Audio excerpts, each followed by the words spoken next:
Hello everybody, in today's video I'm going to show you how to play Animal Hospital on Roblox. What you need to do is firstly you need to open your Roblox app on your device, and after that you need to select the search in the top right, and you need to type down Animal Hospital and search for it.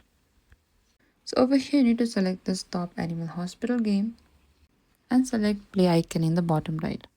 And once you're in this lobby, join a shift and choose a class if one is available, and new players can begin as the intern, which is a good way to learn the game's mechanics. And when the shift begins, patients will arrive at the reception desk before admitting any patient. Carefully inspect them. A good routine is to check the appearance as the window, take their photo, and revive the CCTV cameras for anything unusual. And if a patient appears normal, admit them and assign them to an available treatment room. And once they're in a room, collect the required sample, analyze it, and follow the treatment instruction shown on the monitor. Bring the correct medicine or item to the patient to complete their treatment successfully.